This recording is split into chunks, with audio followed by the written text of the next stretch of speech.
Well, good morning, everybody. We're always delighted to see the turnout on a Saturday, especially since the weather is supposed to be nice and sunny this afternoon, from what I've heard. And for people to take time out of their day for a symposium is always special. Let me just ask right now, how many people are first-time attendees of this? Okay, and how many have been to more than two? All right, so, yeah, and I just seeing so many familiar faces. I know there are a lot of frequent flyers in here, and with this disease, to be a long-term frequent flyer is a very, very good thing. And so we're delighted to have you here, especially the first-timers. I want to go over, so I'm David Byrd. I'm a surgical oncologist at UW and SCCA.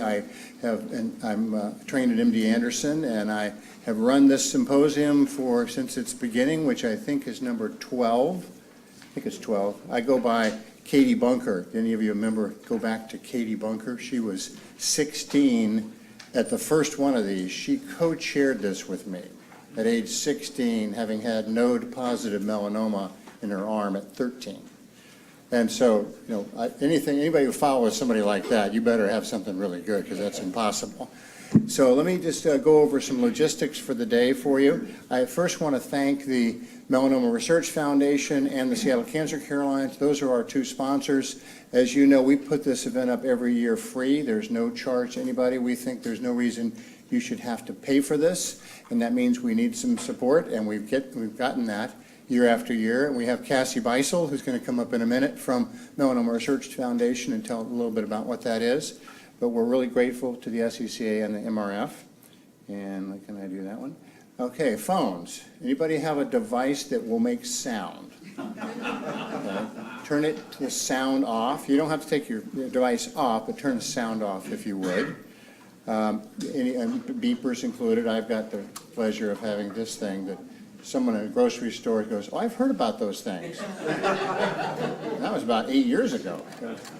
So please turn off your devices or turn them down. This is going automatically, right? Okay. The agenda, I want to go over that a little bit with you. Does everybody have that in front of them? This is a little bit different this year. The theme is the same, science to survivorship. Since the beginning, we try to put what's latest and greatest in the science of melanoma. And then the afternoon is survivorship, because we think that's a key critical component of how life is happening, how life goes on. And so those are the themes. We have some topics that are not exactly melanoma specific, but we think are cancer related in a big way. And you're going to hear about the gut microbiome this morning, not because it's necessarily related to melanoma yet, but I've learned now that what organisms live inside us have a lot to do with how our health is and how we react to different treatments and others. In the afternoon, we're going to have a integrative medicine. It's not a repeat performance. We had that topic about 3 or 4 years ago, but this is from Kathy, who's going to come up and talk to us about a program that she and Heather Greenlee have started here at SCCA. And then we've got a topic I think is very important, which is a return to work topic. And I can ask Dr. Agarwala, were you, in your training, did anybody really talk to you about how to get patients back into work? No. Kind of an untouched topic, but a critically important topic, and most of you in this room know that in spades and are kind of going, duh, why doesn't everybody else spend some time on this? Because it is critically important. And we're going to end the day with our patient stories. As you may know, that's, to me, a highlight of this conference. We've got 3 wonderful stories. And I don't coach people about what to say. I say speak from the heart and tell your story as it's to you. And every year people say, I don't know if people want to hear my story, and then here they go. As you may recall, last year I didn't get volunteers in time, so I basically asked the audience, is anybody willing to do that? And boom, boom, boom, we had it. I decided that's probably not fair. So we have people who actually did know they were going to speak today, and we're delighted about that. And let me see where we are. So evaluations are in your packet. Please evaluate. We want to make this conference relevant and valid and valuable. So and also put down other topics that you might want to hear. Breaks. And I just want to, before I introduce Cassie, I just want to remind people in this audience, we have many people in this audience who have been hit by this disease in the face or the head. sometimes many years ago, sometimes fairly recently. We have people who still have disease. We have people who are under treatment now, or have finished treatment and are in a very good place, or have progressive disease. We have people who've lost people. And I think it's just really important to know everyone is here for a common reason to share what this disease can do for everybody else. So to me, this is a very people-oriented conference, and I'm just delighted to be, this is one of my favorite days of the year. I'm just delighted to see all of you here. Any other logistic that I'm missing? Okay, so let me introduce Cassie Beisel. Cassie came out from the East Coast from the Melanoma Research Foundation and want to say a few words. Thank you, Dr. Byrd. You're welcome. Hi, good morning, everybody. Thank you so much for being here. Can everybody hear me? Okay, wonderful. Normally I'm a loud talker, so I don't even know if I need this microphone. But I just wanted to say a big thank you to Dr. Byrd and to the Fred Hutchinson Cancer Research Center. Dr. Byrd just talked about sharing stories, and we all have a connected story. So outside of working with the Melanoma Research Foundation, I too myself am an advanced melanoma survivor, diagnosed in 2011, interferon for a year. Seeing all of you here, it just really touches my heart to know that we're not alone in what we're going through. So thank you all for being here. We really appreciate that for the Melanoma Research Foundation. I want to say thank you to all of the speakers today, Seattle Cancer Care Alliance, and to all of the other sponsors that help us do our work, and fund our research in order to provide better, longer-lasting solutions for those who are suffering with melanoma. So Amgen, Array Biopharmaceuticals, BMS, Merck, Novartis, so just a big thank you to all of those partners. For those of you who are not familiar with the Melanoma Research Foundation, we are the largest independent organization dedicated to melanoma. Our mission is to fund research, education, and advocacy, and hopefully to find a cure one day. We were founded in 1996 by Diana Ashby, who was a patient that was just frustrated that there was nothing out there for melanoma. There was no research going on. It was just you are living with your diagnosis, and what happens, happens. We have certainly come a long way since then, and I think most of you can agree. We're now funding research that is able, again, to provide people to live longer, better quality lives, which is so important. And there's a stigma around melanoma, and all of you know that. A lot of people just say, hey, it's just skin cancer. We all know it's a lot more than just skin cancer. It's the #1 leading cause in cancer death for women ages 25 to 32. It's the second leading cause in women to cancer death, ages 32 to 39, I believe. And then again, in men in their 50s, which is often overlooked too, men in their 50s tend to be a higher group who are getting melanoma as well. It's noted that this year about 178,000 Americans are going to be diagnosed with melanoma. That's a lot of Americans. And it's almost an entire city in some of our cities here in the US. It's just amazing and unfortunate.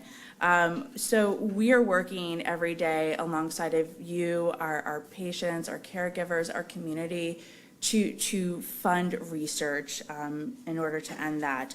We also work with ocular melanoma. So melanoma, many of you may or may not know, melanoma just isn't in the skin. It's not always cutaneous. It can happen in your eye, ocular melanoma, mucosal melanoma in your linings, so in the linings of your mouth, your nose, anything that has a mucosal lining, and then also pediatric melanoma. So we're finding that melanoma is happening in children of their infancy who haven't even been exposed to sun yet. So we do have these rarer forms that are starting to come out and be noticed, and we do fund those treatments as well.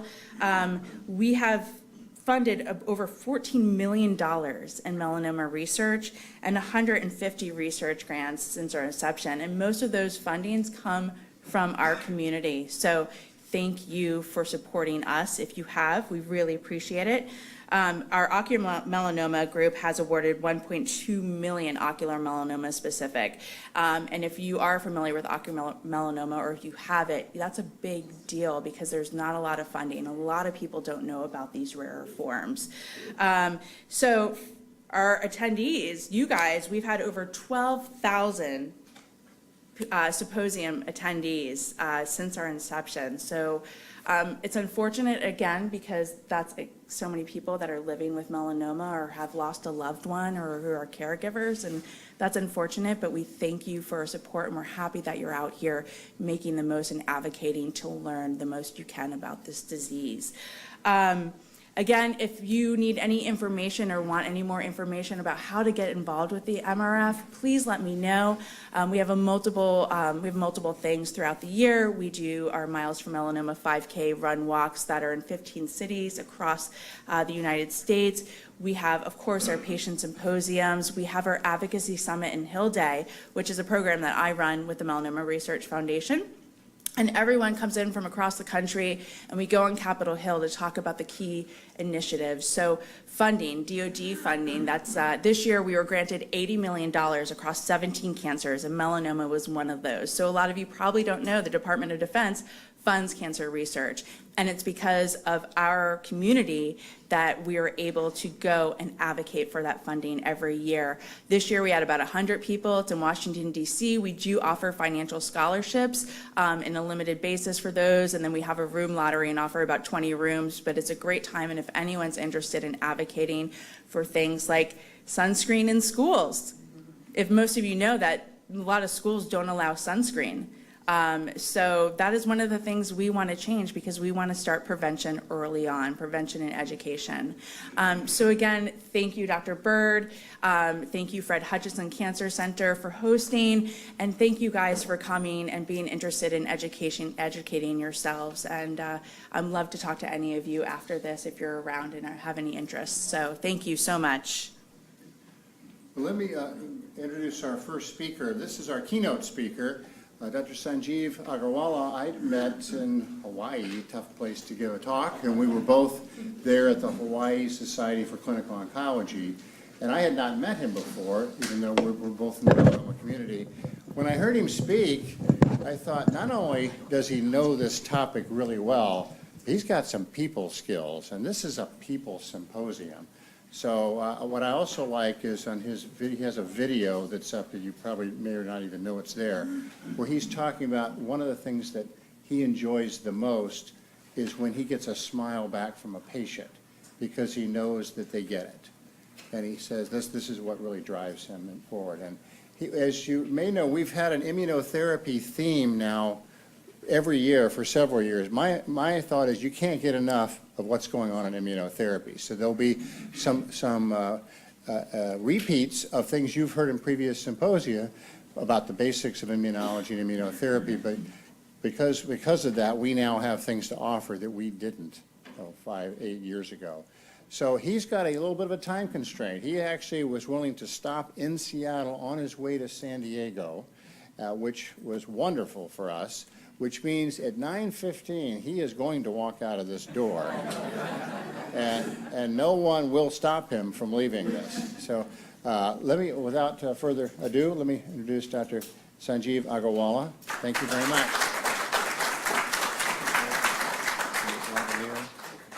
You speak, okay. Well, thank you, Dr. Byrd. It's a real pleasure to be here, and I am from the East Coast. I'm from the Philadelphia area, and so had a late flight in last night. And what a wonderful conference and agenda. I wish I could have stayed all day. And next year, or if there is a next time, I hope to do that. I think Dr. Byrd put it very well. By the way, you know, we just met recently, as he mentioned, in Hawaii, face to face, but he's a famous guy. I think you all know that. And I've known his name since I was a fellow. I've spent my career in 2 parts of Pennsylvania, the western side, University of Pittsburgh, and now I'm in the eastern side at Temple University, and I live north of Philadelphia. You know, he mentioned how melanoma has changed, and he doesn't know this, but when I started my career, I wanted to be a bone marrow transplanter, and this was the place I wanted to come to. And things change in your life, you know, and I met a very prominent melanoma specialist and got into it. And as he mentioned, this has been a tough disease. You know, I've been doing this for a while now, over 20 years. And I think for the first 15 years of my career, it was like, you know, have I chosen the right field to be in? Every major conference you went to, you learned things, but you didn't learn anything that worked. You learned what didn't work.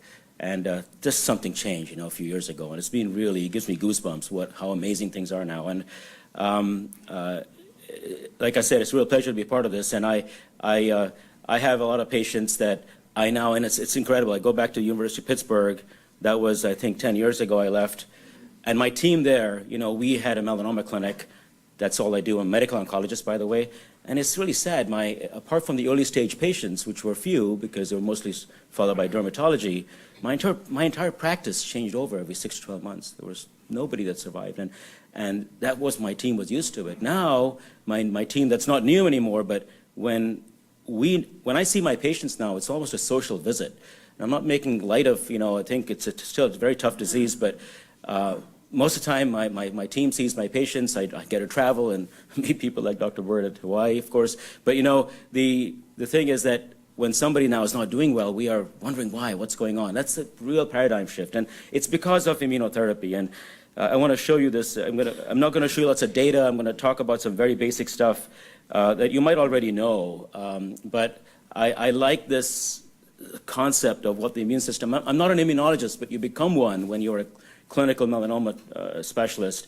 And I'm going to give you this very simple overview of what I think the immune system is. I'll focus on melanoma, and we'll talk a little bit about where the future is going. And once again, congratulations to all of you that are survivors, and how fantastic to have this kind of a conference, and it's an honor to be part of it. So we'll start with what is the immune system. We'll talk about immune system in cancer. The immune system doesn't just do cancer. Focus a little bit on immunotherapy with relevance to melanoma, and then the future. So let's start with this. Very basic stuff. What is the immune system? It is actually made up of organs and cells in your body, not just cells, but organs as well. And as we all know, it's so critical for us. Evolution has given us a very powerful system, sometimes a little too powerful, and sometimes not powerful enough to protect us from various bad things that are foreign to us. And bacteria and viruses are foreign to us. And that's relatively easy, if you will, because they're foreign, that the immune system is designed to react against foreign. But it's also very early on, as you can imagine, in your life, from the embryo upwards, programmed to not react against you. You have your own cells and organs, and the immune system is trained not to react against you. When it does, you have autoimmune disease. That's part of the basis behind that. And the immune system also is designed to help fight against cancer, but the problem is that cancer is not from outside, it's not foreign, it's you, your own cells misbehaving. And we'll talk about this, and that's the challenge. Making that immune system figure out that part of you should not be part of you anymore, and should reject that. Now, these are the organs of the immune system, and some of you might be surprised that, the spleen, for example, the appendix, these are all important parts of your immune system, and obviously it's very, very complicated. And when you talk about immunity, there's two types, basically. There's innate immunity and adaptive immunity. And I bring this up because the innate immunity is sort of there. It's strong. It's structural. It's like your skin protecting you against the, or microbes and things like that come from the outside. But it's a static system. It's very good, very powerful, but it's static. The adaptive immune system is the one that adapts, and that's what you want. You talk about treating cancer, it's all about adapting and targeting and finding the right patient for the right treatment, et cetera. And that's what's the beautiful part about the adaptive immunity, is that it adapts. And you can see the differences here on the screen, but essentially, perhaps the most important part of the adaptive immune system, it's very large and it has memory. And that's what I'm showing you here. When you have an immune response, that's adaptive, the first time you're exposed to the antigen, it's a smaller response, and then the second time or later on, it can be a larger response. And that is the entire basis behind vaccination, by the way. We vaccinate our kids with small doses of certain things that we want to protect them against, with the idea that when you get re-exposed to them, it's going to be a stronger system. So this is the system that has evolved for us, and how do we make it work in cancer is the key. Here's some more pictures illustrating this. I use these slides often to teach my students that are in medical school. I keep it really simple, but there's two kinds of adaptive immunity. There's humoral, which is basically antibodies produced by your B cells, and that's very important too. But for us in melanoma and in most cancer treatments today, it's about the cell-mediated immunity, which means that it's not the antibodies that are being produced that are doing the job. It's the cells that are doing the job. They're cell-based, but we give antibodies to make those cells work, so it gets a little confusing, right? Because, many of you have had CTLA-4 antibodies and PD-1 antibodies. These are antibodies, but they target cells, and we'll come back to that as well. And it's all about this interaction between what we call the APC, the antigen-presenting cell, down here, and the T cell that is going to do the job for you. And this interaction is very critical. It's very complicated. It took a long time to figure out, which is why we did such a poor job for so long. And I'll come back to that again as well. So when you think about cell-mediated adaptive immunity, there's two things that I think are very basic to this. One is, of course, the immune response. We've touched upon that as well. And that has two phases. The immune response requires the antigen, the foreign antigen, whether it's a bacteria, a virus, or a mutated tumor cell, to be recognized and then removed. So there's two major processes, and that's based upon the antigens. And the antigens basically are molecules on the surface of either bacteria, tumors, or whatever, that are recognized by receptors on the lymphocyte. And this is fascinating, but there is already a T lymphocyte inside all of you, all of us, that is already pre-programmed to react to every known antigen in this universe. It's already there. It's that powerful and that diverse. And it's just sitting there waiting, but it's not going to do its job unless it's woken up, and that's where this interaction takes place.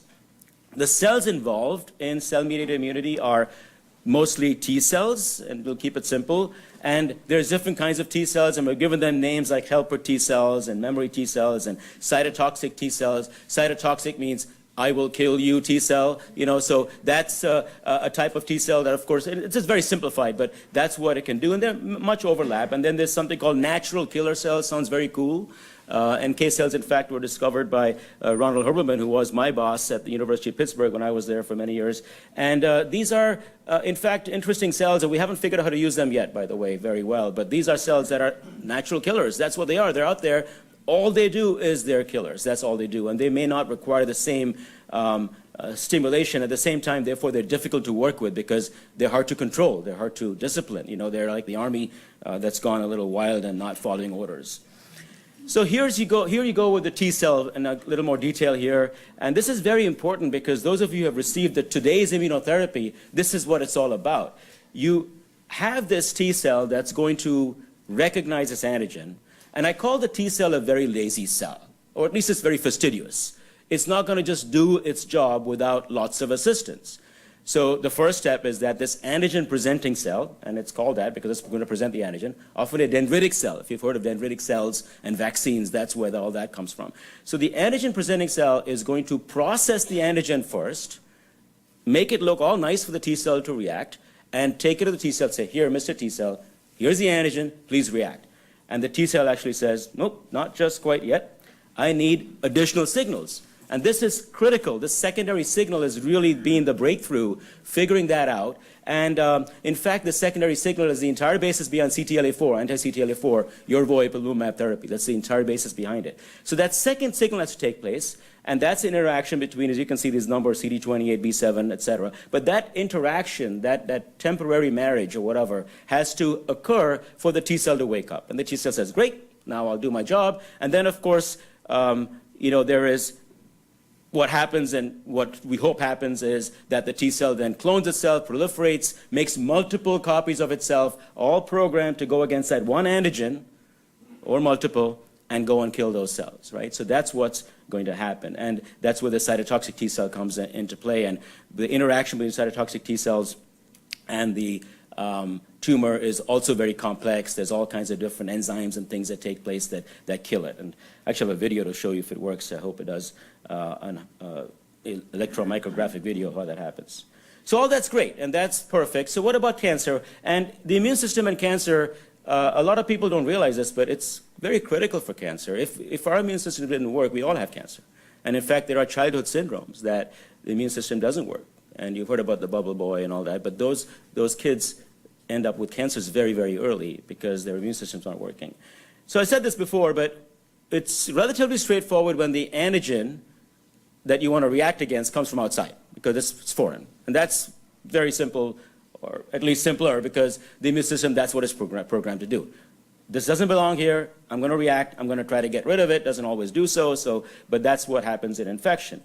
Cancer cells are part of us, and that is the biggest challenge of treating cancer, is that we it is our own, and that's why it's so tragic and so, I mean, I'm sure many of you, when you get cancer, are angry because it's your own cells misbehaving. You know, they should not be doing this. I did not give them permission to do this, but they do it, and they are going to misbehave, and they're part of us. So how do you figure this out? Even getting chemotherapy, for example, I say that chemotherapy is so crude, and we still use it in some cancers, it still works, because you're poisoning the patient. The patient has a cancer, hope that the patient survives and the cancer does not. That's really the basis behind chemotherapy, very crudely, and it's not going to be a very successful way, at least in terms of really eliminating every cancer cell.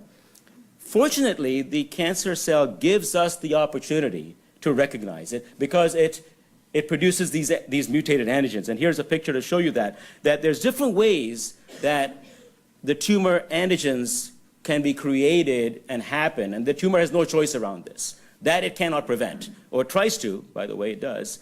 But these antigens do occur by different mechanisms, and they are recognizable by the immune system. Okay, so that's there. It gives us that opportunity. And this is what is shown schematically here, that the cell that's abnormal in us, cancerous cell, produces also abnormal antigens that the immune system should be able to recognize as foreign. So this is what should happen. This is what we hope happens, right? So you got the tumor, it's making antigens that are foreign. It goes to that dendritic cell I talked about, the antigen-presenting cell, who processes it, takes it to the T cell, which is hanging out somewhere, maybe in a lymph node, whatever, and that inactive T cell does what I showed you, right? It gets all those second signals and all that stuff. And then if it all goes well, the T cell goes back and boom, it kills the tumor. That's what's supposed to happen. This is the process. And this is some electron micrographs of actually showing what is occurring here. And to be very simple, that's what we want. We want that, cancer cell to be completely killed. Now, there is plenty of evidence in cancer that this is important because this was a bit controversial. And in melanoma, for example, as Dr. Byrd knows very well, we've always felt that melanoma would be a tumor that would respond to immunotherapy. And I'll tell you my theory as to why it took so long to figure this out and become successful even in a disease like melanoma. But we know that in cancer in general, if you take a biopsy of a tumor and there are T cells already in the tumor, what does that mean? That means that cancer has already told the immune system, here I am, not wanting to perhaps, or the immune system has said, okay, that should not belong there, I'm going to go there. So the immune system has shown interest in that tumor already. And when you do a biopsy and find that, those patients do better. Actually, there is data to show that there is a beneficial effect of that, and that's one of the clues that gave us that was given to us that the immune system is important in cancer. We also know that immunosuppressed diseases like HIV, AIDS, etc., there is a higher incidence of cancer. If you give an organ transplant, what do? You have to suppress the immune system because you don't want that organ to be rejected. They have a very high incidence of cancer. Going back to my University of Pittsburgh days, that's where, I know this is the place that bone marrow transplant was invented, that's where liver transplant was invented. And liver transplantation requires very strong drugs to prevent your immune system. We used to get consulted as fellows and residents and attendings as the weirdest cancers that people would get during their time of transplantation as because of immunosuppression. We also know that there's, and I've mentioned this before, but there's graphs and all kinds of information out there. So it's there. The evidence is there that it happens, and let's see if this video works, and I think it will. And this is a video made by a colleague, actually. It's a very interesting video from England, and it's a real video of... These are immune cells called cytotoxic T cells. Attacking the cancer. I don't know if you've seen this before, Cytotoxic T cells are able to recognize and kill virally infected and cancerous cells in the body. These T cells are on patrol, searching for their targets. It's really showing you Let's take a closer look at how they move. These T cells are patrolling the system out there, right? And it's coming. Cytotoxic T cells are constantly migrating around your body. And it's just basically They move through your tissues by pushing out the membrane at the leading edge of the cell and pulling themselves forward. The cell that doesn't belong, because it's been already, that signal has happened, it's looking for that antigen now. And it's when a T cell encounters a cancer cell, an explosion of membrane protrusions explode the surface of the target. When I saw this, I was going, oh, this is real. This is not a computer. Cytotoxic T cells kill their targets with toxic chemicals. So the chemicals are housed in these red structures called lytic granules. You can see the lytic granules polarized from the rear of the T cell to the blue cancer cell. So I thought this would be kind of nice to show. Anyway, we can move on. So this is all great, right? So why do we get cancer? The system is in place. It's evolved over millions of years for us, and we should never get cancer. And actually, I tell you what, that's the reason why most of us don't, is because, at least one of the reasons is because of this very powerful immune system. This is the simple and only explanation that makes sense. Because cancer cells are smart, and all they want to do is survive. They're really stupid, actually, if you think about it. Because if you're a cancer cell, and if you survive at all costs and kill your host, you're going to die too. So it's not really a smart thing to do, but that's all it is. It's programmed to live. That's it. It's kind of like evolution for us. We are evolutionary programmed to survive. You know, that's why we have such a strong procreative instinct, because we want our DNA to be around forever. We want to pass it on to the next generation. That's why, you know, that is the single most driving force of mankind. And the same thing applies to cells. You know, they're like human beings, really. All they want to do is survive. So what do they do to survive?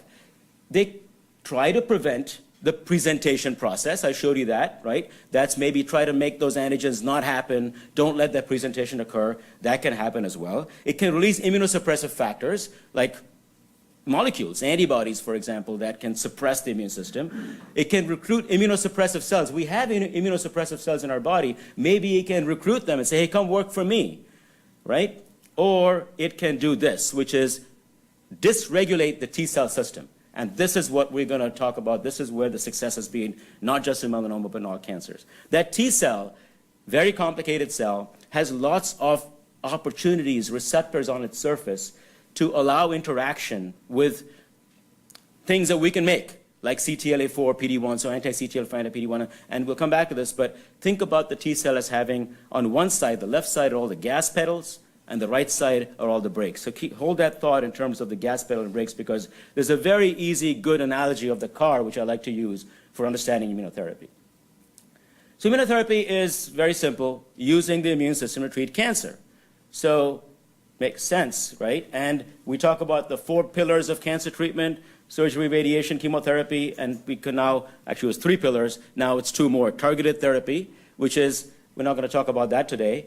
I will tell you that we also do, what we do now is targeted immunotherapy, really, come back to that as well. But these are the 5 pillars of cancer treatment. Immunotherapy is one of them, and it's been around for a long time. And there's major differences between chemotherapy and immunotherapy. How many of you have received chemotherapy as part of your treatment? So some of you have. And you can see it's a small number. That's because in melanoma, we don't do that much anymore.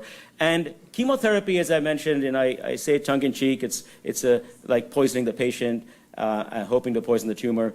These are chemical poisons. They're good. They are somewhat targeted, not as targeted as you like, and they focus on the cell cycle. So the thing about chemotherapy is it only works when you may not know this, but when the cell is dividing. So when a cell is there in your body, a cancer cell, it spends a very little part of its life dividing.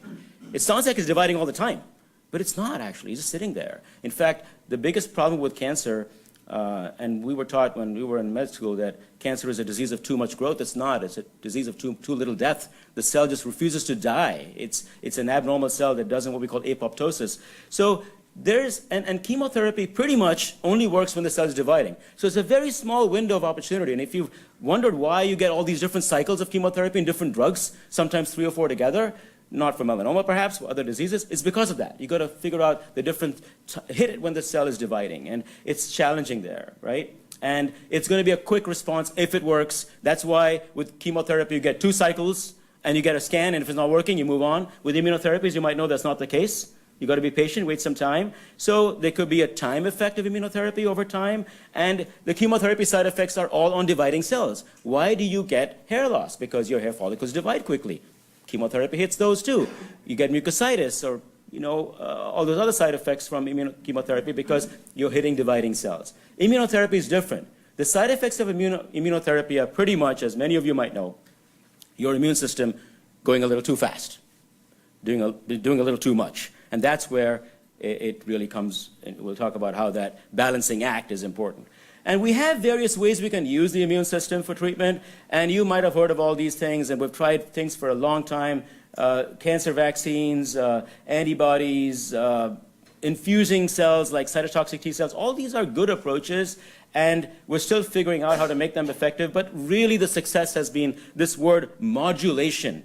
So modulation is just a fancy word for changing something in that immune system. And we call it modulation because it's not starting it or stopping it, it's sort of affecting it in a targeted way. And it is, again, monoclonal antibodies like anti-CTLA-4, anti-PD-1 that do the job for us. And there will be other ways to do it as well that are being looked at, of course. But it's about regulating that immune response, modulating that immune response. And really, the reason we have been successful today in cancer treatment in general, and we are so much more successful than we were, right? 10 years ago, you know this. It was really unsuccessful because we were working in the dark. We didn't know exactly what to do. And you can imagine this. If you did something in your life that wasn't targeting what you wanted to achieve, you would not do a good job of it. And that's what it is. It's not that we didn't want to do this. We just know what the targets were. So you can now target something in almost every cancer. And you can either target the tumor directly, and that's your targeted therapies that we use. So if you have the BRAF mutation, you get BRAF targeted therapies. We're not going to talk about those very good drugs, but they target a mutation that's very good, very specific. But immunotherapy, that's been around for a long time, has up to now not been that targeted. So I showed you that T cell and interaction. We never targeted that before. We didn't know how to. So targeting those T cells has made the difference. So it is targeted immunotherapy. And of course, the success has been phenomenal. Immunotherapy goes back to the 1800s. And you may or may not know this, but William Coley, who was a surgeon as well, a lot of immunotherapy research has come from surgical specialties, by the way. And in fact, cancer was surgical. When I was doing my first, I moved to the United States from India, legally, by the way. And, at that time, when I did my first training in the largest cancer hospital in India, and South Asia for that matter, our volumes were ridiculous. I tell everyone they don't believe this, but we used to take turns in the operating room, not surgical, but it was sort of a procedure room doing bone marrow biopsies. And my record for one day on a Monday was 65. In one day, that's how many we did. So, but those days, cancer was surgical. The medical oncologist was all hematology. It was all, that's why I wanted to do bone marrow transplant. I treated leukemias. All the surgical stuff, the surgeons gave chemo because there were 2 drugs, right? That was it. And that is why a lot of cancer research came from surgery. And William Coley figured out that when you took a sick patient's serum and injected into a cancer patient, that cancer might actually respond. So there's something in that sick patient's serum that was reacting against the cancer. That's the history of immunotherapy. But since then, of course, a lot has happened. And then now it's just impossible to keep up. Every day there's a new approval or something. And I think, one of our challenges now, as we all know, is keeping on top of this. It's not so easy. And then, of course, you have all kinds of things with, FDA approvals, reimbursements, and, when a treatment makes it onto the covers of these kind of major journals, it's certainly a new revolution. So it is a revolution, I think, and I would say that we are proud in the melanoma world that we led this revolution. We taught other people about the immune system and immunotherapy, and we're very, very happy that it's working in other cancers. I cannot even believe that now there's an option for lung cancer where you don't have to use chemotherapy up front if you got, the right amount of PD-L1 in a tumor. That blows my mind completely. That is fantastic. Who would think that? So there is immunotherapy out there. Let's now hone in on melanoma a little bit. And we know that melanoma is immunogenic. So here's a picture that a lot of us use.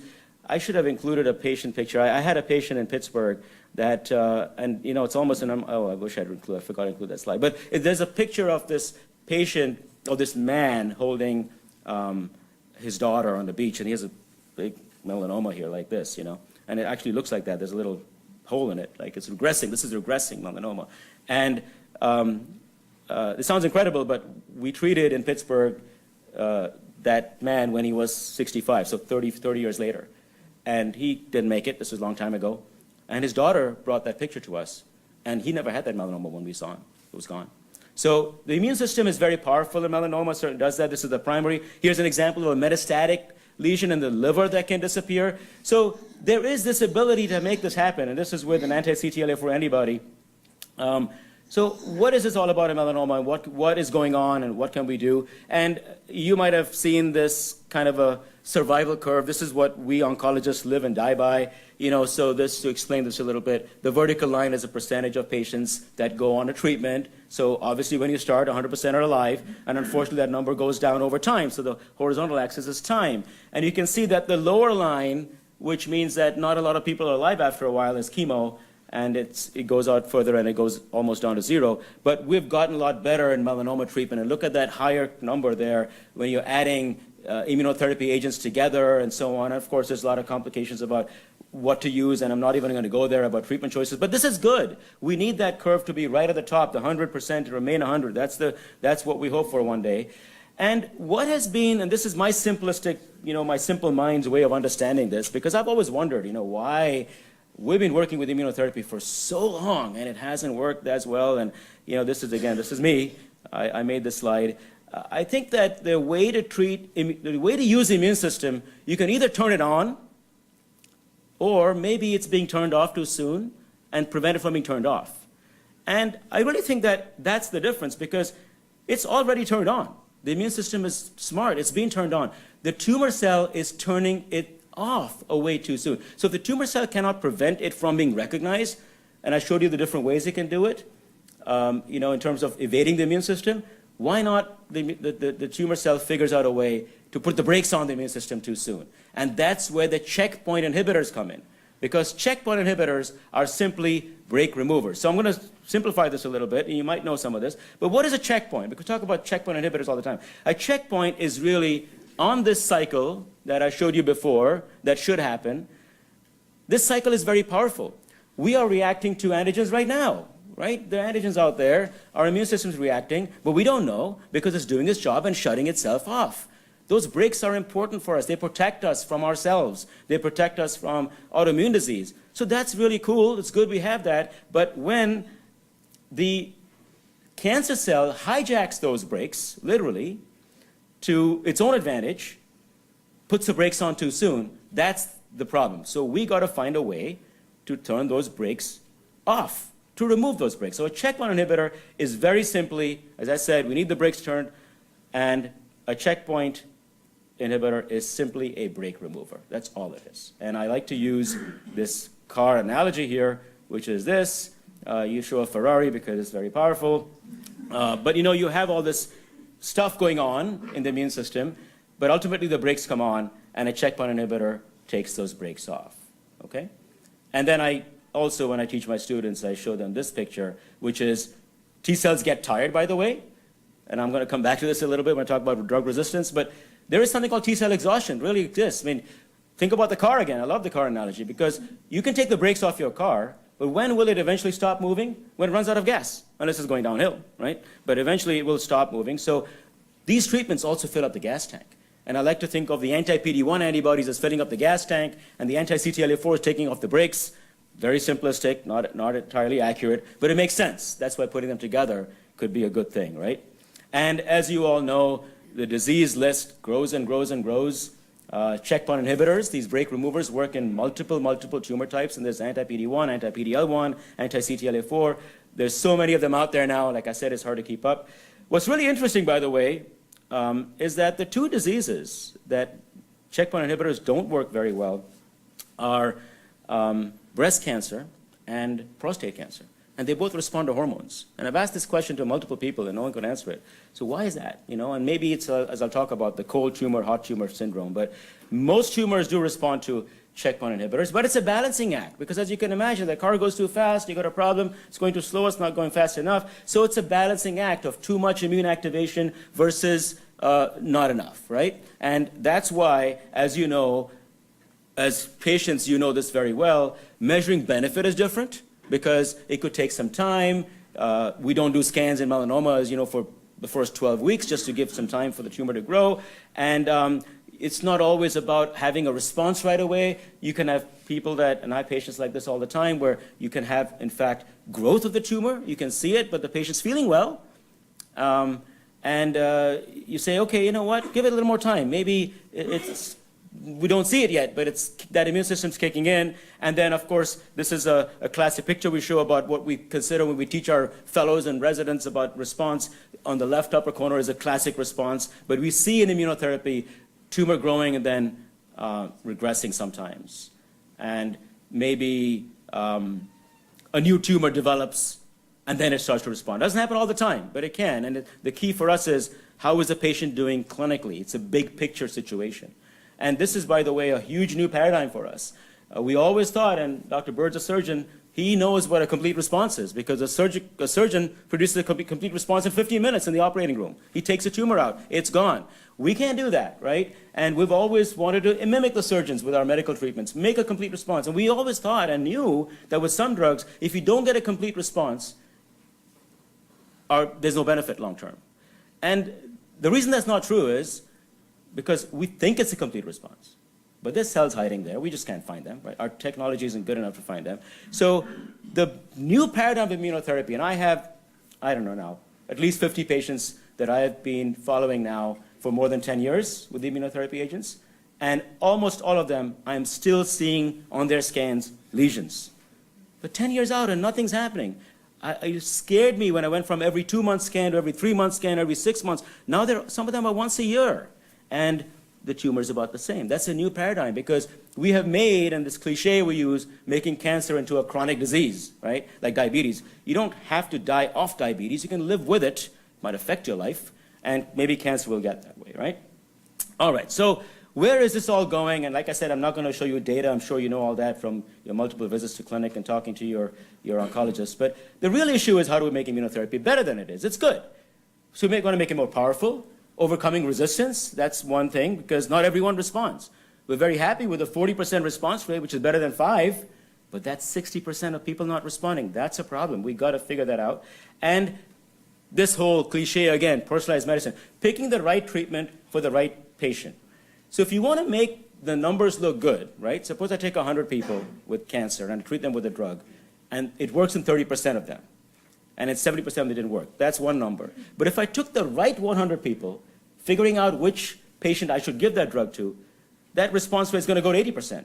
That's right. That's logical. So we got to figure that out because for me as a clinician, I need what we call biomarkers, which are going to help me guide my treatment. And you need those too because you're looking to your oncologist to give you advice. And many times it's based on experience, and we're like, figuring this out. But wouldn't it be nice if I had a test that you came to me and said, don't give this drug? And we actually have that in BRAF, right? If you don't have the BRAF mutation, what's so beautiful about that test? Not that it tells you what to do. You may not get the BRAF drug. You might get immunotherapy anyway. But it tells you what not to do if you don't have it. And that's fantastic because it makes my choices narrow. It says, don't use this agent. It is useless for you. And that's critical. So this is the issue here. We have drug resistance, this is something which we know a lot about, but not enough. You have primary resistance, where the patient never responds to a treatment for whatever reason. That's a whole different ballgame than someone who responds and becomes resistant later on. There's lots of research going on here. And in fact, the biggest amount of immunotherapy research focusing right now is on these groups, figuring out who doesn't respond, why not, and when someone responds and becomes resistant, what can we do to make them respond again? We have trials, as I'm sure you have at this center here, where patients on treatment, it works for 6 months and it just stops working, and we keep them on the same treatment, give them something else to try to switch that immune system back on.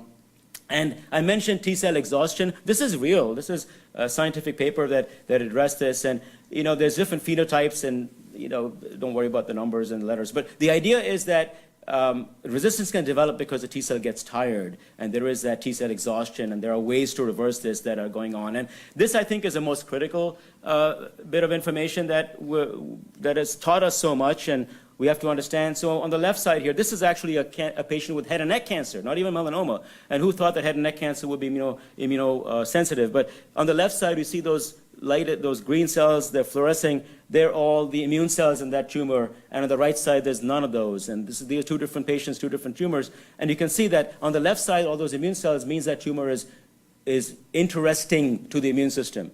We call it a hot tumor, because it's full of these T cells or other immune cells, and the right side is a cold tumor. So the question is, how do we make a cold tumor hot? And we, in fact, now have, in melanoma, real data looking at hot tumors versus cold tumors, and you can do it on the left side by stains, and also, by the way, it correlates now with a genetic profile, which is very, very cool. And we have survival data now in melanoma that shows that the patients with hot tumors live longer than the patients with colder tumors.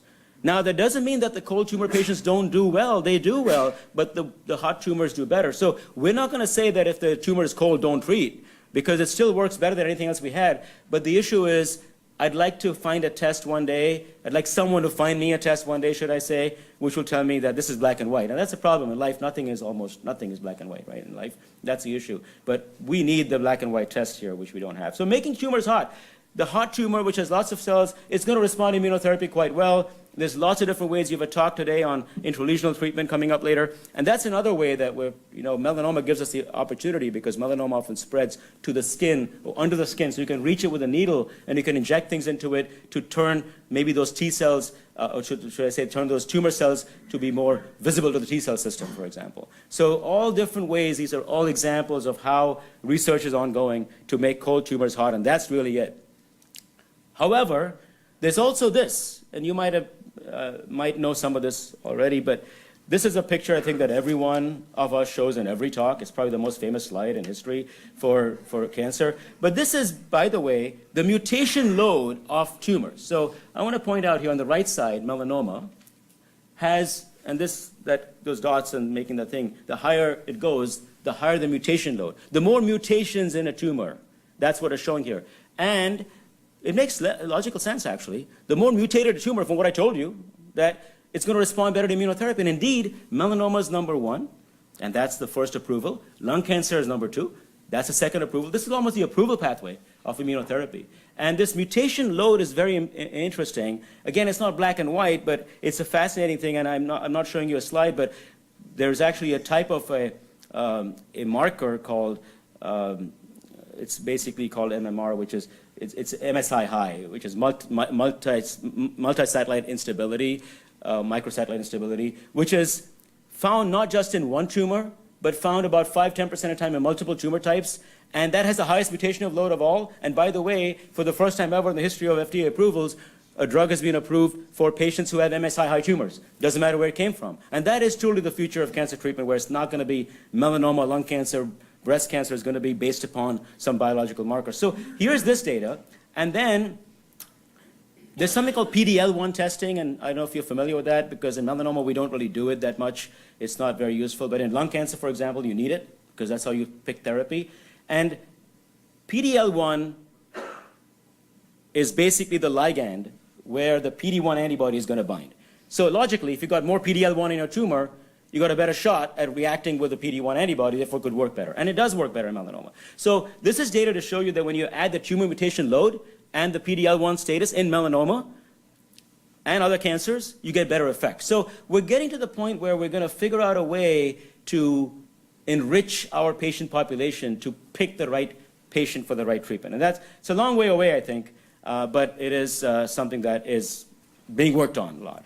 I want to mention one thing about clinical trials, because I'm sure many of you have been on a clinical trial, and I cannot tell you how grateful we are as clinicians to our patients who volunteer to go on clinical trials.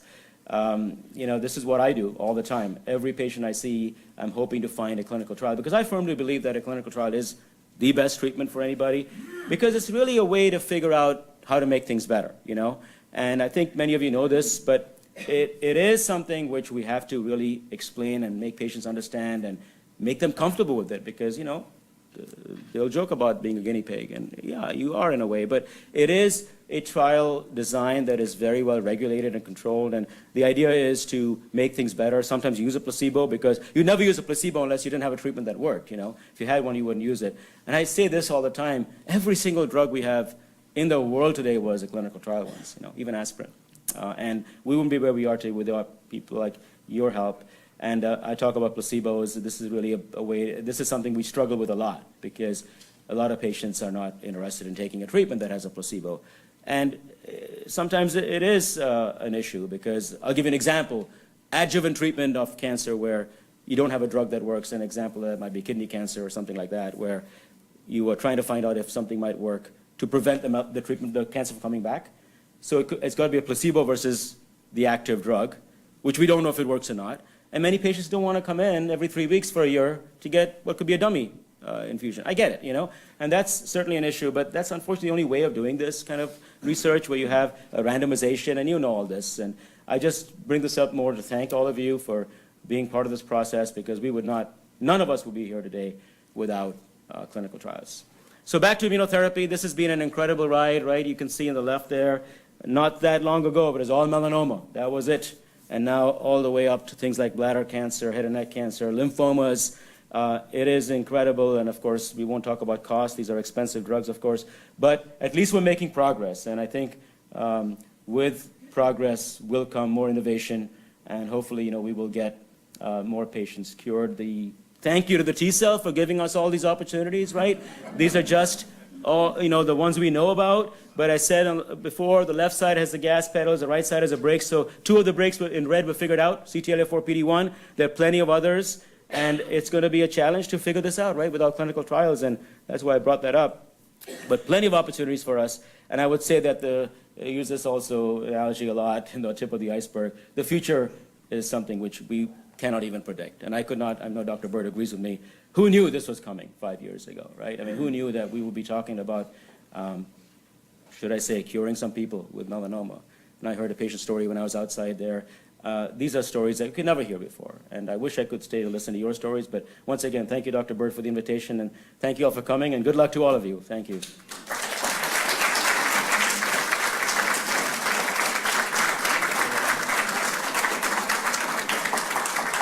Thank you so much. So it's 9:03. We've got him for 12 minutes. Questions. So before folks ask Yes. questions, I am going to ask you to speak into the microphone so we can capture them on the video. Okay, and while the first question's coming up, I was remiss in telling you, this is a professor of medicine at Temple University. He's the head of hematology oncology at St. Louis Cancer Center and the director of immunotherapy and melanoma as well. So my question is, I'm a long-term survivor from melanoma. I had IL-2. Oh. And so Dr. Byrd was my surgeon. I get lots of calls around the Northwest about, what happened, what went on. I almost feel like the first question I'd say to somebody is your oncologist, does he know BRAF, PD? Is that, how would you phrase that question? Yeah. If somebody called you? Well, firstly, thank you for bringing up IL-2, and I should have talked about it. I was the biggest fan of IL-2. I came from, as I said, Pittsburgh, and that's where we did a lot of it. And I have still Christmas cards coming to me, once a year from patients like you that I treated with IL-2. So IL-2, the problem with IL-2, as you know very well, it was only a very few people benefited, and it was very toxic treatment.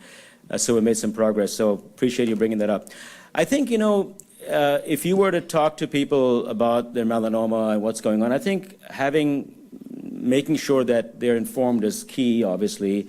I think, the good news is that in a place like Seattle, you got excellent care, you get great, service from excellent institutions, so they are doing things, I'm sure, right? But you mentioned BRAF, and I think that I, as a clinician, especially for metastatic melanoma, and I'd love to hear what Dr. Byrd thinks on the surgical side, but I would not even make a decision for a patient about treatment without knowing their BRAF status. I think it's very important to know. So that, I think, would be critical.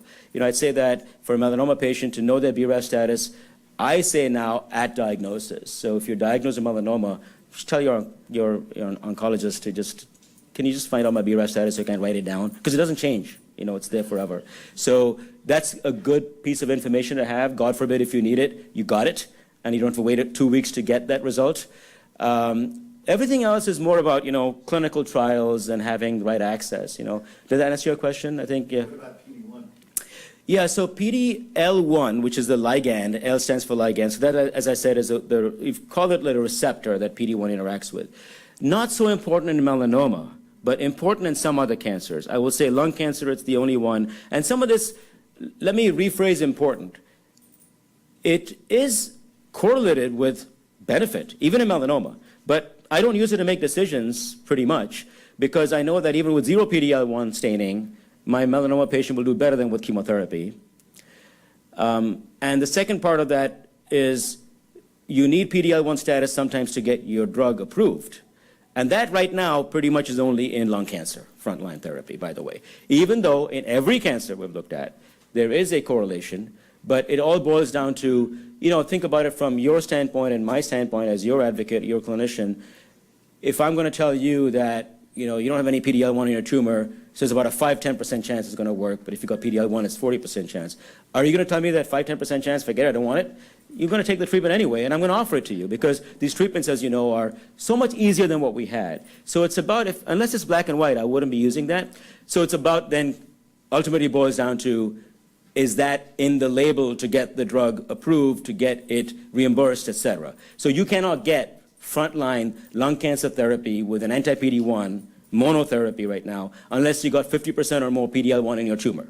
That's just the way the trial was done. That's the way the approval is. So that's why PD-L1 probably not that important in melanoma. Question right here. Yes, 2-year survivor. What about research in vaccines? And is that part of the puzzle in immunotherapy? I think so, for sure. So the vaccines, and Dr. Byrd knows vaccines even better than I, but vaccines have been the way to turn that immune system on. And they have not been very successful in clinical trials to date, primarily because I think we were turning them on, but brakes were being turned on too quickly, as I mentioned. And I think the new research is, in fact, combining vaccine therapies with maybe the checkpoint inhibitors.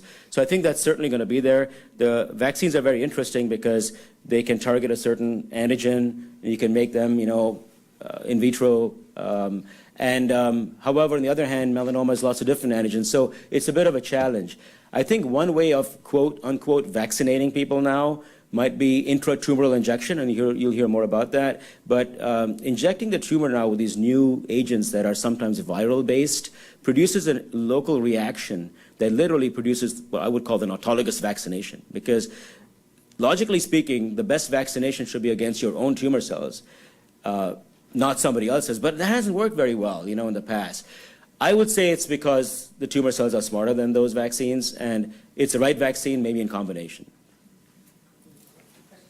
I just need a clarification. If the patient has the BRAF positive, it's already determined on the gene mutation, what is the good therapy for it now? So there are drugs that target BRAF. In fact, there's several drug combinations approved in that setting that have been available now for a while. And yes, exactly. That's correct. So that's the thing I say about my patients who are BRAF positive, that gives them one more option.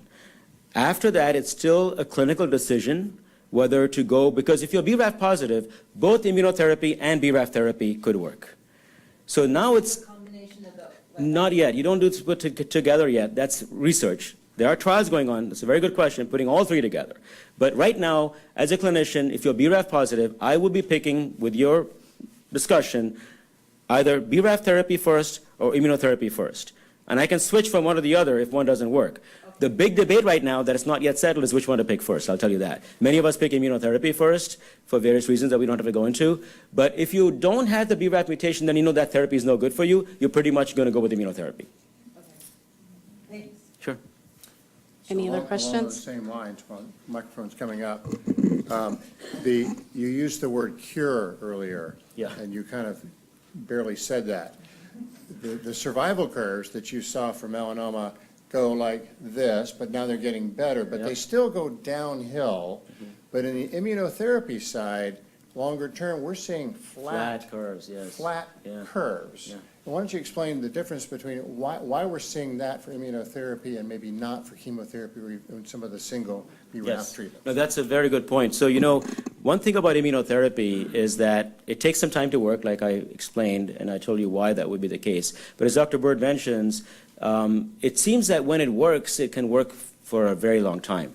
I would be fair to the BRAF therapies and say that they have not been around long enough to be sure about that, but it does appear that they work very, very well initially, but then the effect might wear off quicker, which is where the issue comes up, and that's why the switch or the combination. And as Dr. Byrd mentions, chemotherapy, unfortunately, even with high response rates, the curve just plummeted, So that's the beautiful part about the immunotherapy, and the longest standing immunotherapy out there is ipilimumab, or Yervoy is a trade name, which is an anti-CTLA-4 antibody, the break remover.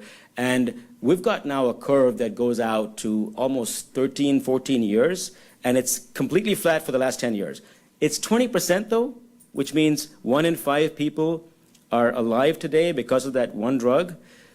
Got to make it higher, and that's where the other ones come in, and we think that hopefully with longer follow-up that will be double for the PD-1s and even more for the combination, perhaps. Well, I think you kind of answered my question. I was curious. I've had the IPI and the Yep, Pembro. I heard your story from We earlier. Yep, we talked, earlier, yep. And it did indeed abate a tumor in my esophagus, Yeah, which it's was amazing. about the fourth tumor. And that's when I started pembrolizumab. Right. But were you saying in your presentation that that tumor was abated as a result of a drug, which indeed was the case, but that's only a temporary fix? There might be other tumors that will eventually prevail. Well, it could be. Now, I know that you shared your story with me and you got the pembrolizumab for a long time. And we think that that's a fairly good duration of treatment. And, the maximum we would give is 2 years. The good news, based on we've seen, at least in follow-up, as far as we can go, and there'll be more data coming out this year at our meeting at ASCO coming out in a few weeks, is that patients who, like yourself, who have gone through this treatment and the tumors have abated, and you stop the treatment for the right reasons, which are many, 75 to 80% of them, the tumor doesn't come back. It doesn't grow again. So we're hoping that that's your story too, That tumor or another tumor? Or another tumor, correct. Because what hopefully has happened is that your T-cell army is still empowered out there, is still doing that patrolling, right? Yes, exactly. And keeping any of those cells that might be there, because there's got to be cells in you. They're not all gone. I wish there was a way to say that all the cancer cells are gone. That would be, I hope that's the case, but that would be unrealistic. More likely, there is a new balance between your immune system keeping it in check and not growing and not spreading and not traveling anywhere, not growing. And that's what we're seeing. And that's why my 10, 15-year patients, I'm still seeing on their CAT scan a lung shadow or two, which is their tumor, but it hasn't grown at all and it's just rock steady. And that's what we're hoping is, right? Thank you. Thank you. So we are at 13 minutes past. We have time for one last quick question. Is that a hand up over there? While you're walking over, I'm going to ask him. Get my steps in today. So a patient with enlarged lymph nodes that comes in, usually goes to surgery. Take the nodes out that you can take out. Right. Are you flipping the sequence around to giving neoadjuvant Yes, or upfront yeah. immunotherapy with BRAF? That's a great question, Dr. Byrd. So, Dr. Bird's asking about, when a patient presents with a stage 3 melanoma on the lymph nodes, hasn't spread to the lungs or anything else, so it's still curable, and our standard of care has always been take everything out, and now we would give adjuvant therapy, this recent data that it works, so that's great. That is a standard approach. What Dr. Byrd is asking about, how about flipping that and giving the treatment earlier before taking the tumors out? And I got to say that that's an experimental approach right now, very interesting. And enlightened surgeons like Dr. Byrd and his former colleagues at MD Anderson that I work with are doing studies just like that. The idea is, why not get in early, watch real close, and then, maybe that tumor will shrink and the surgery becomes even that much easier. The downside of that is then, and that makes some patients nervous, is take it out now because what if it spreads? So that's the balancing act. So research is going on to find out the answer to that. I have a quick question. What is your opinion immunotherapy in conjunction with radiation? Yeah, wow, that's a nice question. Radiation therapy, yeah, it's a great question. I think that there is synergy there. That's my personal opinion. There is some data to show that that is true. It is not confirmed yet. What I can tell you is that it's very safe to do. So I have patients in my practice that will be doing well on immunotherapy and then will end up maybe with a new brain metastases that I got to give some local radiation for, with what we call SRS or something like that. And we don't have to stop the immunotherapy. We can keep going. It's very safe. There are trials going on right now to connect the two to see if it synergizes, and theoretically it could, because it's all about releasing the antigens. So maybe radiation could release the antigens that will make that cold tumor a hot tumor. So I think there is some more information to come on that, but it's an interesting approach. Okay, so by my iPhone, which is usually pretty accurate, I have 9:14 rather than 9:15. I got 9:14 I think that's too. close enough. Really want to thank you No, for thank you. coming. My pleasure. Safe travels. Thanks We'll a lot. talk more. Yeah, thank you. Thank you again.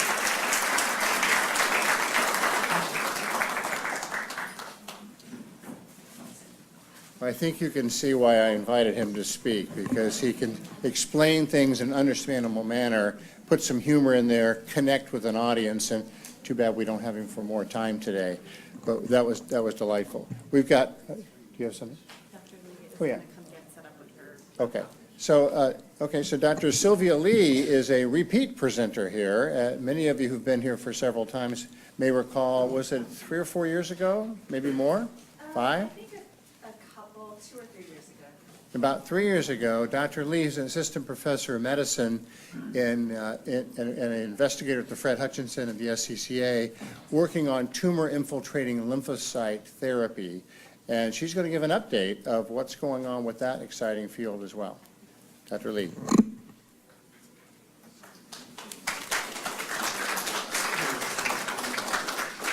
So while Dr. Lee gets set up, I did want to just let a few of you know I owe you a very large apology. We sent out a reminder email this week letting you know of the agenda times, but I failed to amend the original letter that we sent out on behalf of Dr. Byrd, because we had wanted to accommodate Dr. Agarwala and give him a little bit more time. So we bumped the agenda back a half an hour, but I failed to put that in the letter. So apologies for those of you who came in just at 8:30. Definitely not intentional.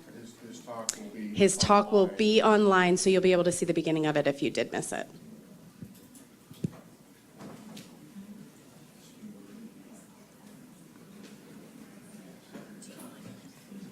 I can use this one.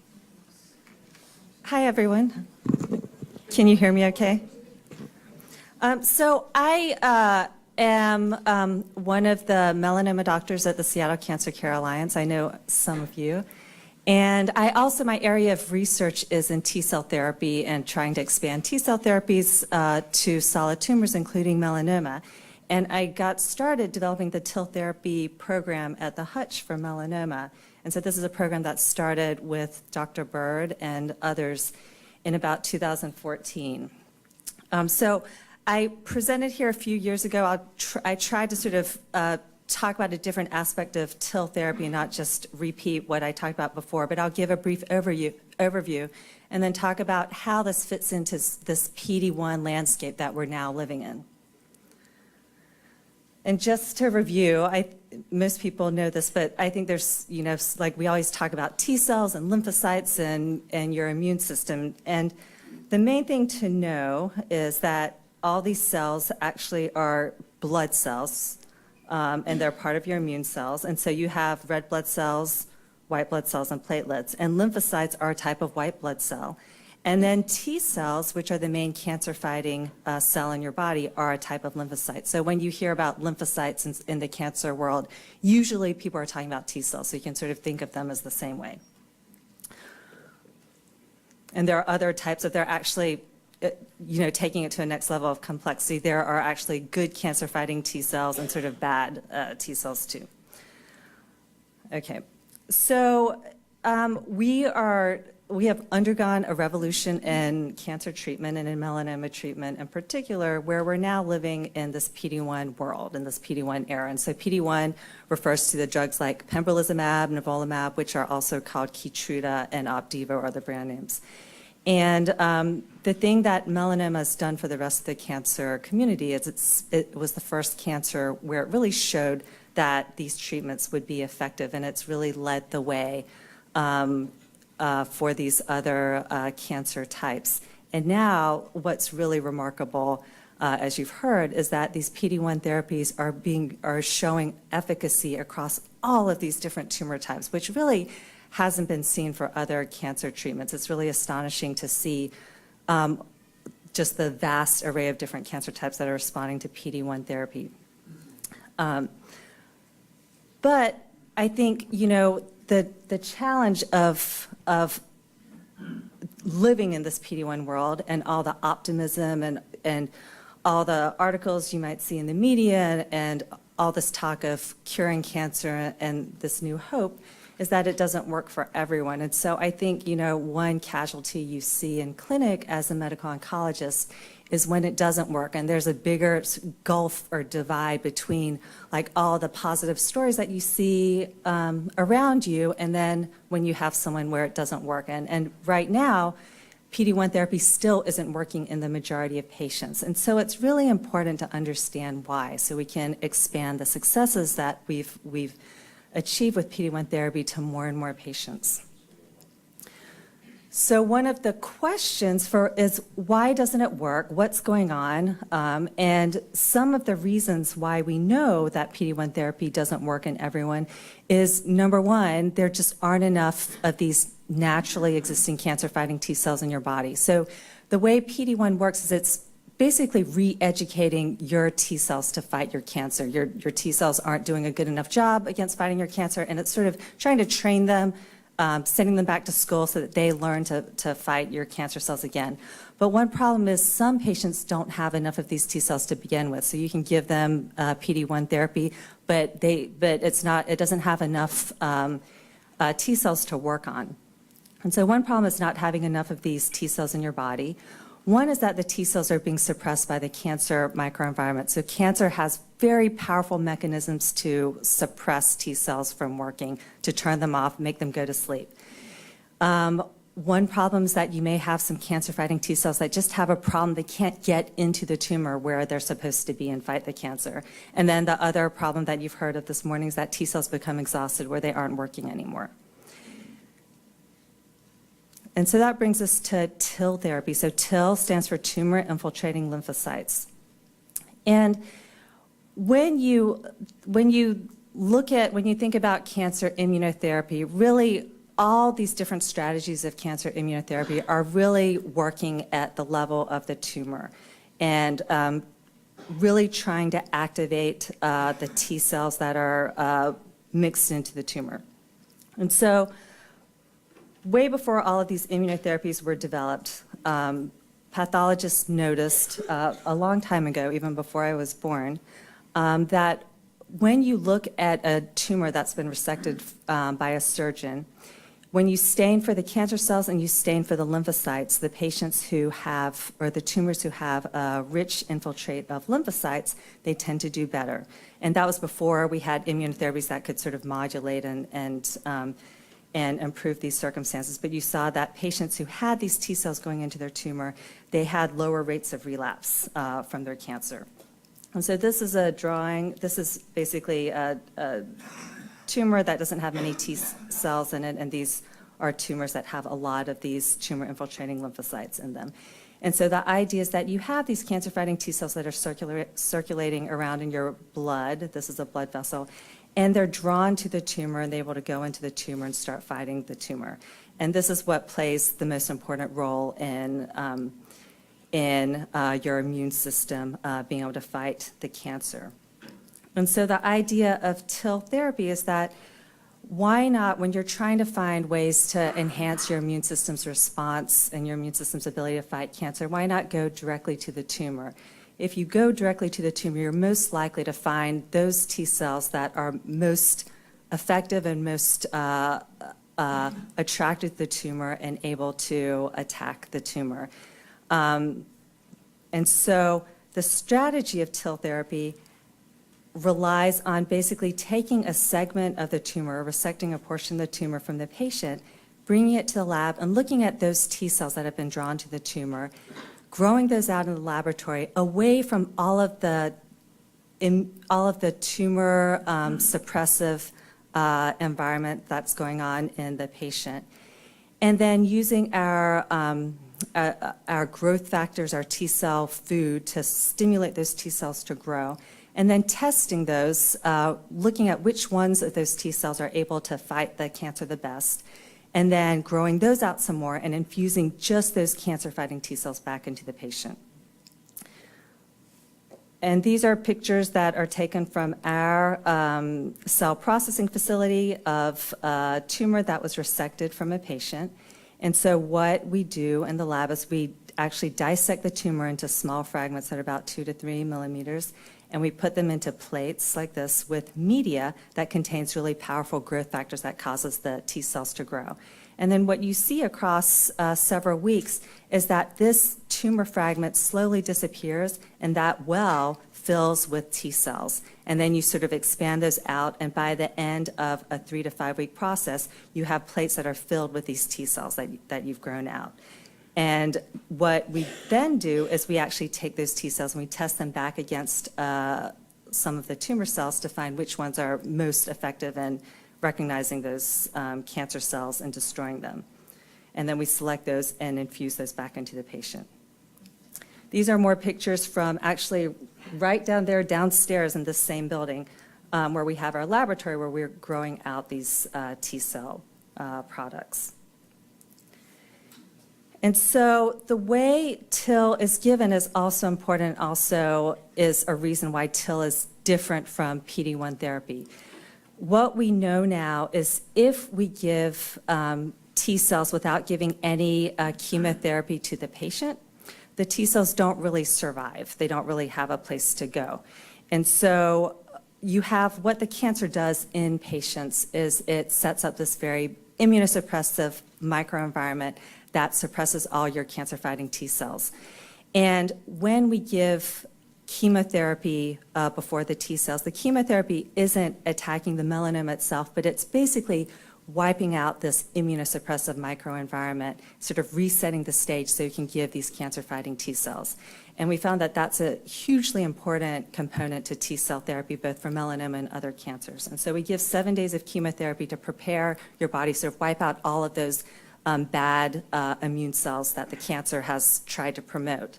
Then you give this massive dose of these T cells that you've grown out of the lab. And then you follow it up with IL-2. So someone asked about IL-2. That's our oldest form of immunotherapy. And what that is it's basically a food for T cells. It causes all your T cells to grow. And so what we found is if we give a little bit of IL-2 after we infuse the T cells, it helps the T cells grow and flourish and start making copies of themselves and survive and proliferate in patients, which is what we want them to do.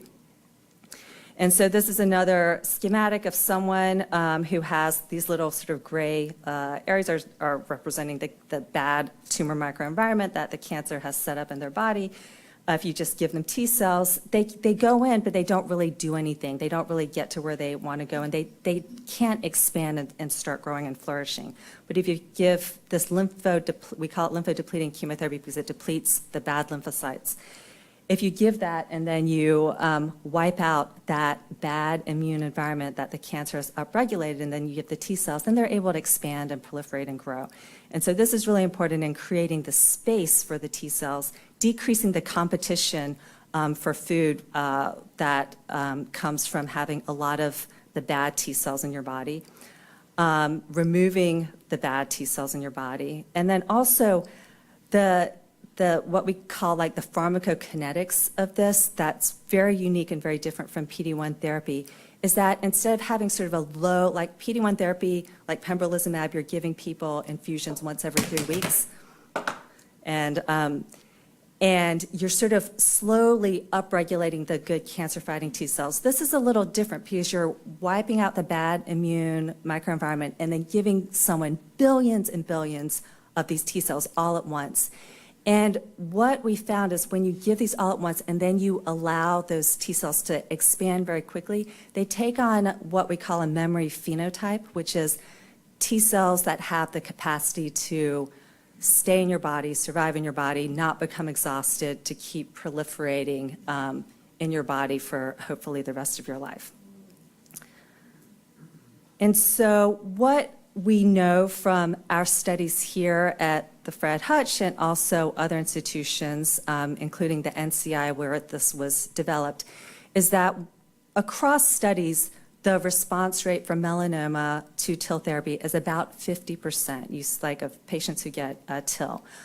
But more remarkable is the people who have complete responses. And so this is data from the NCI, and it shows out of their 20 patients who they were able to follow long-term, now up to beyond 10 years, every complete responding patient except one has remained in complete response. And so the idea is that these patients, we believe, have been cured by the TIL. So the next question, though, so TIL therapy preceded PD-1 therapy, and the main challenge is TIL therapy is very cumbersome to give. Like PD-1 therapy, pembrolizumab, it's off the shelf. You just get the product from the pharmaceutical company, and then you infuse it. It doesn't require all this personalization. TIL therapy is very challenging because patients have to go to surgery. They have to have a portion of their tumor resected. And then you also have to have a lab that's capable of growing these TIL cells. And so there are only a few centers around the country that actually have their own TIL labs capable of growing these cells. And it also requires you have to admit them to the hospital, give them chemotherapy, give them TIL, and give them high-dose IL-2. So it's a challenging treatment to give. PD-1 therapy has a lot of advantages because you don't have to do that. You just have a drug that you infuse. People come in and they get it completely as an outpatient. And so I think that's one of the reasons why TIL therapy has been hard to commercialize. It's currently not FDA approved. And the key question for TIL therapy now in the field is how it fits into this PD-1 world where everyone is able to get PD-1 therapy. Does it add anything new or anything in addition to the successes that PD-1 is achieving in patients? And the answer is yes. Even in patients who don't respond to PD-1 therapy or CTLA-4, which is ipilimumab, we are seeing responses to TIL therapy. And so this is data that is from Iovance, which is now a biotech company that's trying to commercialize TIL. And they have an ongoing clinical trial in patients who have all progressed, melanoma patients who have progressed on PD-1 therapy, and all of these patients have also progressed after CTLA-4. And they remarkably found a 40% response rate of these patients who received TIL therapy. And so this is a small amount of data. This is only in 10 melanoma patients they reported. But it does confirm the experience we've seen here at our institution where we've had patients who have responded to TIL therapy after being treated with PD-1 therapy and CTLA-4. So this tells us that TIL therapy isn't redundant. It's not just a more complicated, more expensive or cumbersome way to do the same thing that PD-1 therapy is doing. It's working on the same T-cell pathways, but it's unique and it's doing something a little bit different from what PD-1 therapy is doing. And so I think the next question is how do we find the best sequence? What order should we try these therapies, and how can we combine these therapies? Our melanoma TIL clinical trial that we started in 2014, we enrolled about a little more than 30 patients for TIL generation, and for some of those patients we still have cryopreserved TIL that they haven't needed to use, and we have it available to use at any time. We've treated 9 patients here, including at least one person in the audience, and we had actually a little bit higher than a 50% response rate, and we had 2 complete responders, which is equivalent to what we've seen at other sites in the country. We haven't been able to continue enrolling patients for TIL generation on that protocol because it's so expensive. This was all completely internally funded by our institution, and generating TIL per patient is extremely expensive. And so the answer to this is we have to be able to offer TIL therapy to melanoma patients broad scale, is we have to be able to get FDA approval. And FDA approval for a treatment is very challenging. You have to demonstrate across large numbers of patients that it's effective over the standard of care. And so a company called Iovance Biotechnologies has licensed the manufacturing for TIL, and they're trying to commercialize this and open up TIL protocols at multiple institutions to get the data to get FDA approval. And we are collaborating with them to open a melanoma TIL trial, which is anticipated to open in the next 1 to 2 months. And the trial that's going to open first is one for melanoma patients who have progressed after PD-1 therapy, and if they have a BRAF mutation after BRAF therapy. So this is truly for patients who don't have a standard of care treatment option left. And the really cool thing about this collaboration with Iovance is they have been working on how to optimize the TIL manufacturing. So typically, the TIL manufacturing process takes 5 to 6 weeks from the point of surgery to the point that we can start treatment. And that's a really long time to wait for someone who needs treatment right away.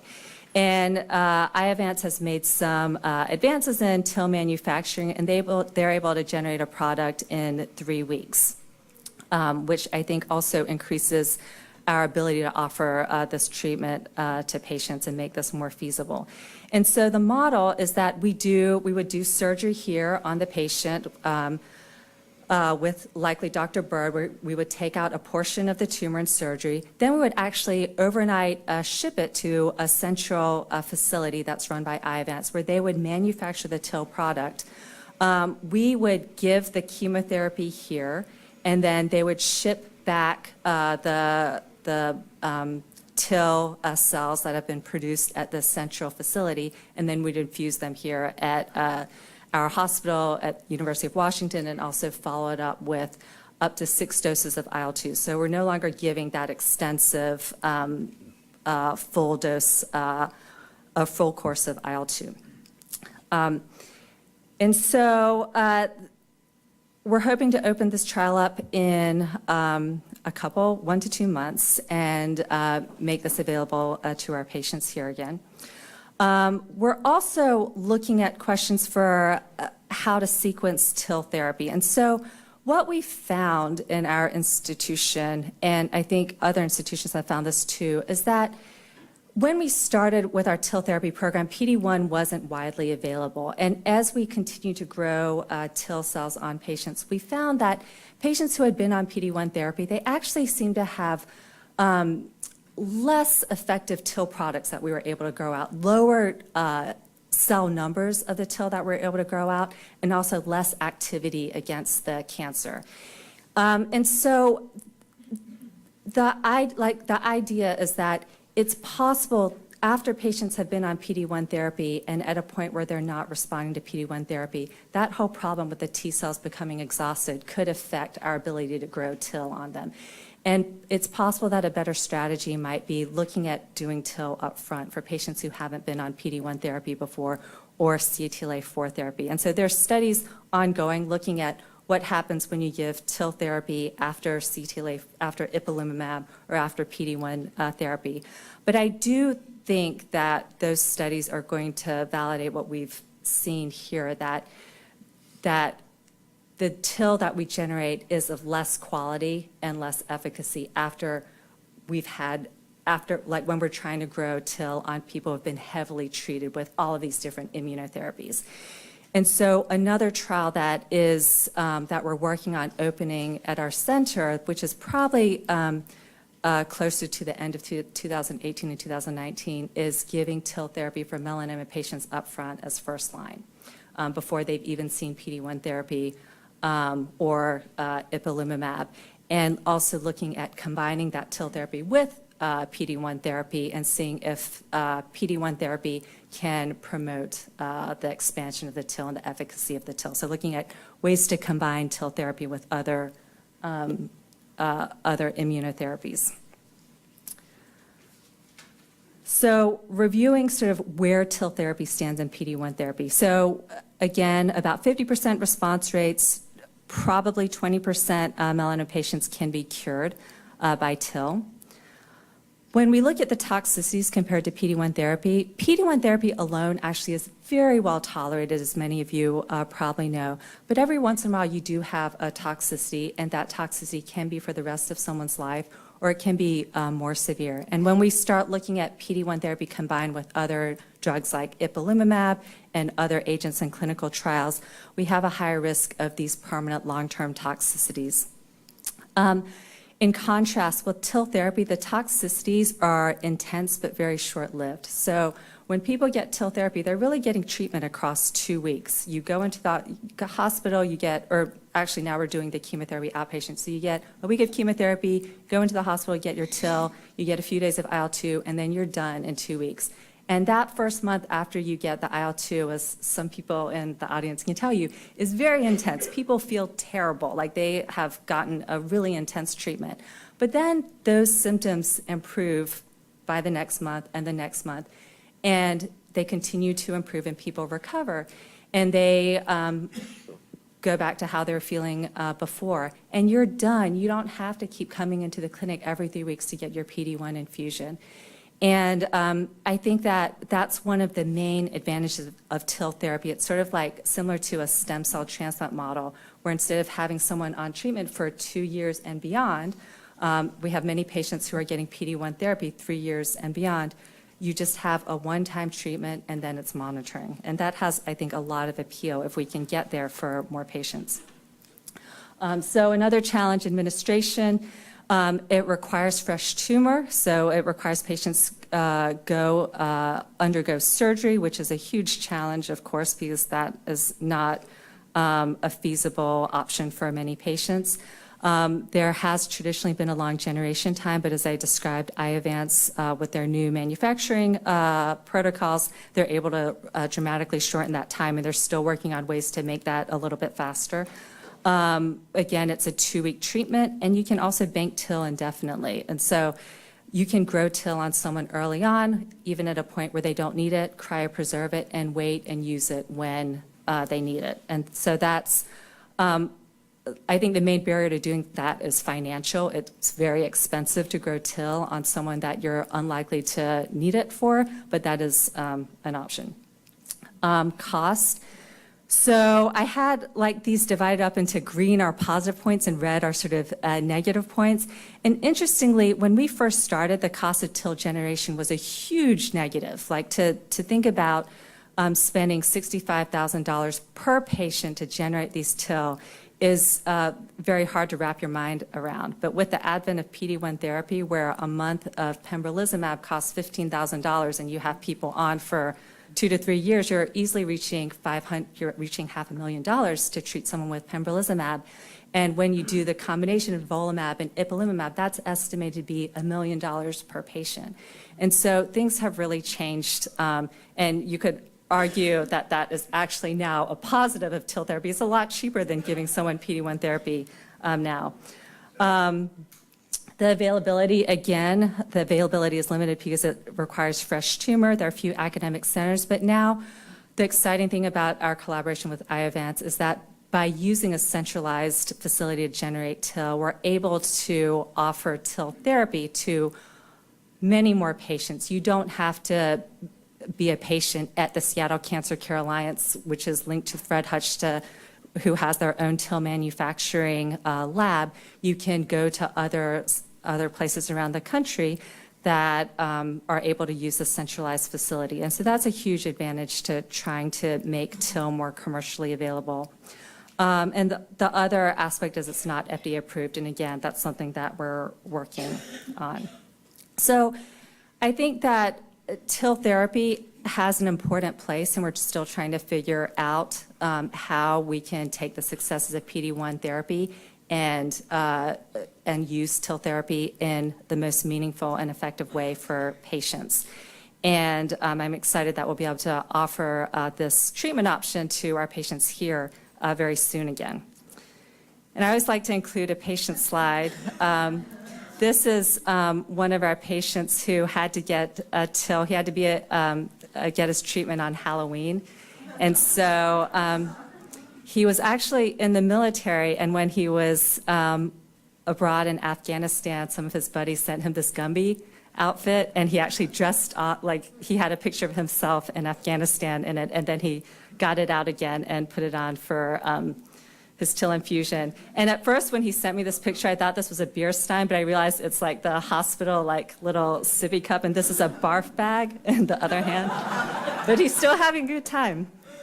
But this is also to just express my gratitude to all the patients who are willing to take that leap of faith at a moment that's pretty hard in their lives, where they're going through a lot of pretty difficult times, and to have that bravery and that generosity to participate in a clinical trial to help patients like them. And so I think that we owe all of the successes in immunotherapy, and not only melanoma, but other cancers, to patients like you. So thank you very much.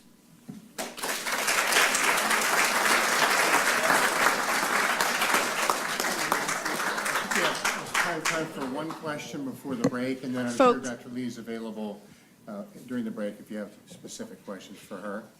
Before we go to the break, just in case people are getting up before the questions are over, could I ask folks to avoid using this door and this door? We've had an incident that has been cleaned up, but it'll just take an hour before it dries.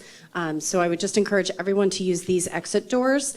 And then if you need to use the women's restroom, please use the one down the hall this direction rather than going to the closer one. I apologize. That is being cleaned up at the moment, so you'll have access to it at lunchtime. Opposite ways for those. Go out here, use the restroom down there. Question, right? Single question. Thinking about the previous lecture with hot tumors and cold tumors, can you harvest enough T cells from a cold tumor to do this process, or do you have to have hot tumors to do it? That's a really great question. And so I think that that is one of the limitations of TIL therapy, that we can't grow TIL on every patient. And I think part of that is because when you look at the hot tumors and cold tumors, there's some patients who have cold tumors and they don't have a lot of T cells infiltrating into that area. And there are different areas of research looking at how to inflame those tumors before TIL harvest, which is the goal, and looking at things like radiation to see if we can condition that tumor and cause T cells to infiltrate into that area before we harvest the tumor site to grow TIL. Great, thanks. So, sorry, ran out of time for right now, but please come up during the break and talk to Dr. Lee. I have 9:45. Let's come back at 10, 15-minute break. We'll try to start right at 10. Thank you, Dr. Lee, and morning speakers.